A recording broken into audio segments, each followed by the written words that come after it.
उत्तर प्रदेश के कई कोनों से आज लोग आए हैं।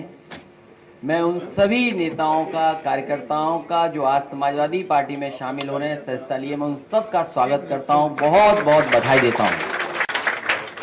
और लगातार समाजवादी पार्टी में लोगों का स्वागत है। समाजवादी पार्टी की कोशिश रहेगी कि ज़्यादा से ज़्यादा लोगों को जोड़ा जाए, बिना भेदभाव के सभी लोगों को पार्टी में शामिल कर करके आने वाले समय में जो 2022 में चुनाव होने जा रहा है, उसमें जिस तरीके से भारतीय जनता पार्टी ने हर वर्ग के लोगों को दुखी किया है, आज खेती बर्बाद हो गई, किसान के सामने संकट पैदा कर दिया। कहने को तो भारतीय जनता पार्टी लगातार ये बात कह रही है कि जो कानून है, उन कानूनों से किसानों को लाभ मिलेगा, लेकिन पूरे देश के किसान चाहते हैं कि सभी कानून वापस हों, क्योंकि उन कानूनों से उनका हित नहीं होता। जो भारतीय जनता पार्टी ने लगातार कहा कि हम किसानों को एमएसपी देंगे, लागत का दुगना मुनाफा दे देंगे, आय दोगुनी कर देंगे, अब जब करने का समय आया तो ऐसा कानून बना दिया है कि पूरा का पूरा खेती और किसान संकट में चला जाएगा। साथ ही साथ नौजवानों के साथ भी संकट है। नौकरी, रोजगार, काम है ही नहीं, और लगातार सरकार चल रही है उनकी। दिल्ली की सरकार उनकी है, उत्तर प्रदेश की सरकार उनकी है। आखिरकार अर्थव्यवस्था को कहां ले जा रहे हैं?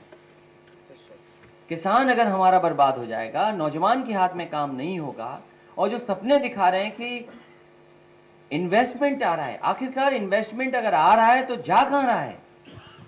उत्तर प्रदेश में तो कोई इन्वेस्टमेंट दिखाई नहीं दे रहा। और जिस तरीके से महंगाई बढ़ रही है, आज डीजल पेट्रोल की कीमतें कहां पहुंच गई?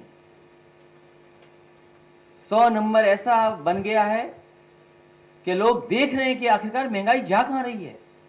और याद रखिए, जिस समय तेल की कीमत बढ़ती है, डीजल पेट्रोल की कीमत बढ़ती है, अपने आप महंगाई बढ़ जाती है।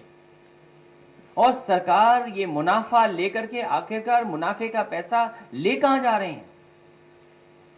ये जो मुनाफा हो रहा है डीजल पेट्रोल से, जो लगातार टैक्स बढ़े हुए हैं, कीमतें बढ़ी हुई हैं, जो सरकार के खजाने में पैसा जा रहा है। कहने को वो कहेंगे कि कंपनियां हैं, लेकिन आखिरकार खजाना तो सरकार के पास जमा हो रहा है। हमारे किसानों को मिल नहीं रहा। धान 900-1100 रुपए में खरीद गया, मक्का की कोई कीमत नहीं मिली, आलू अभी आ रहा है, उसकी कोई तैयारी नहीं है, यूरिया महंगी, खाद महंगी, जरूरत के साथ सामान महंगा। तो आखिरकार सरकार इस मुनाफे को ले कहां जा रही है? और फिर अर्थव्यवस्था कहा कि हम $5 ट्रिलियन इकोनॉमी की करेंगे। आखिरकार कहां है वो? हर चीज बेची जा रही है।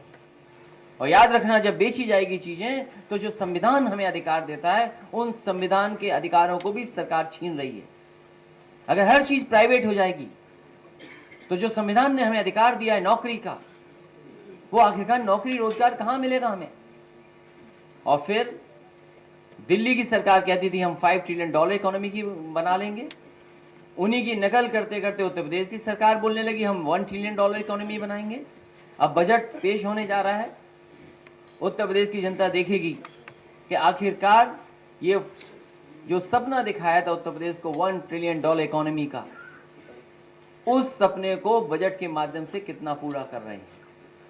और इतना अपमान किसी सरकार ने नहीं किया होगा जितना भारतीय जनता पार्टी की सरकार कर रही है। चाहे हमारे किसान भाई हों, गरीब हों, मजदूर हों, नौजवान हों, मुसलमान भाई हों, हर एक को सरकार अपमानित कर रही है। पॉलिटिकल लोग हैं, उनको अपमानित कर रही है। इसी आंदोलन में जो लोग निकल करके आए, 10,000 से ज्यादा कार्यकर्ता हैं उत्तर प्रदेश में समाजवादी, उनके ऊपर झूठे मुकदमे लगे, लीडर्स को अपमानित कर रहे हैं। कोई वर्ग नहीं बचा जो अपमानित इस सरकार में ना हो रहा हो। और कैसी ठोको नीति चल रही है। जो पुलिस कह दे रही है एक बार पुलिस ने कह दिया, वही सरकार मान ले रही है, वही बीजेपी कह रही है। क्या हाथरस में क्या नहीं हुआ, बदायूं में एक मां के साथ क्या नहीं हुआ। आज 3 बहनें जो 2 तो जिनकी जान चली गई, एक बचेगी नहीं बचेगी, बड़ा सवाल है। उन्नाव में लगातार घटनाएं हो रही हैं। आखिर दोषी कौन है इसका, जिम्मेदार कौन है। जब सरकार पुलिस को खुली छूट दे देगी तो यही होगा। बेहतर से बेहतर चीजें दी पुलिस को, सब इस सरकार ने बर्बाद कर दिया। बेहतर इंतजाम हुए थे वो बर्बाद कर दिए। इसलिए मैं सभी जो समाजवादी पार्टी में आज शामिल हो रहे हैं, मैं उनका स्वागत करता हूं, बधाई देता हूं। उनके आने से हम सबका मनोबल तो बढ़ ही रहा है, हमारी पार्टी के एक एक कार्यकर्ता का मनोबल बढ़ रहा है। इसलिए ऐसे लोगों का बहुत बहुत स्वागत करता हूं, क्योंकि नाम लेना संभव सबका नहीं है। बड़ी सूची है, बड़ी सूची है, ज्यादा लोग आए हैं। मैं सबका नाम नहीं ले पा रहा हूं, लेकिन सबका मैं स्वागत करता हूं। और विशेष स्वागत आर.के. चौधरी जी का करता हूं। विशेष स्वागत है हमारे तिलोई के सभी नेताओं का जो महत्वपूर्ण जिम्मेदार हैं पदों पर, उनका भी। सलोन का भी, मैं ये पहले भी पार्टी में थे और फिर पार्टी में आ गए, तो ऐसे बहुत सारे साथी हैं जो कहीं ना कहीं चले गए थे, अब दोबारा समाजवादी पार्टी में आ गए। मुझे खुशी इस बात की है कि अब बूथ लगातार हम लोग ज्यादा जीतेंगे। जब ज्यादा कार्यकर्ता होंगे, ज्यादा नेता पार्टी में होंगे, चाहे बड़ी जगह पहुंचे न पहुंचे, लेकिन बूथ पे लड़ने वाले हमें कार्यकर्ता नेता मिल रहे हैं, ये सबसे खुशी की बात है। बहुत बहुत बधाई सभी लोगों को। एक मिनट आप लोग बैठिए, आप लोग बैठिए। आईपी सिंह, एक मिनट जाना, एक मिनट जाना।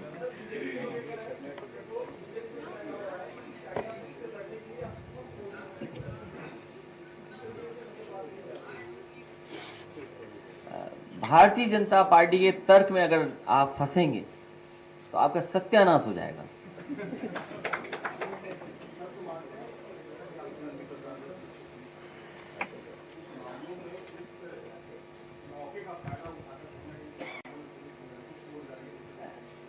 जौनपुर की घटना आपको पता होगा। जौनपुर की घटना जो हुई है कि पुलिस ने पिटाई की, और जब पुलिस को पता लगा कि अब ये बच नहीं सकता, इसकी जान जा सकती है, तो सुबह तड़के अस्पताल में फेंक करके चले गए। और बाद में क्या हुआ, उस नौजवान की जान चली गई। ये केवल एक घटना नहीं, उत्तर प्रदेश में, उत्तर प्रदेश में सबसे ज्यादा कस्टोडियल डेथ हुई हैं। सबसे ज्यादा फेक इनकाउंटर अगर कहीं हुए तो उत्तर प्रदेश में हुए। उसके लिए जिम्मेदार कौन है? क्या राजधानी में नहीं हुई घटनाएं? राजधानी में हत्याएं नहीं हुई?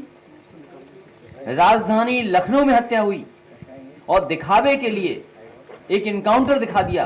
क्या सही अपराधी का इनकाउंटर हुआ कि नहीं हुआ? क्या सरकार नहीं जानती कि कौन पीछे था उसके? तो सरकार चिन्हित कर करके अन्याय भी कर रही है, अपमानित भी कर रही है लोगों को। और ये पहले दिन से हो रहा है इस सरकार में, क्योंकि जिस तरीके से पूरे उत्तर प्रदेश में सरकार बनते ही फेक इनकाउंटर का सिलसिला शुरू हुआ था। कौन नहीं जानता, बुलंदशहर में घटना हुई, नोएडा में इनकाउंटर का जो एडमिट था वो भाग गया छोड़ करके। और देखिए यूपी पुलिस की निशाना देखिए कहां लगता है केवल। और फिर उस सरकार के मुख्यमंत्री जिनके ऊपर मुकदमे थे, कोई आप में बैठा वो पत्रकार साथी कह सकता है कि नहीं थे मुकदमे? क्या उम्मीद करोगे आप इस सरकार से?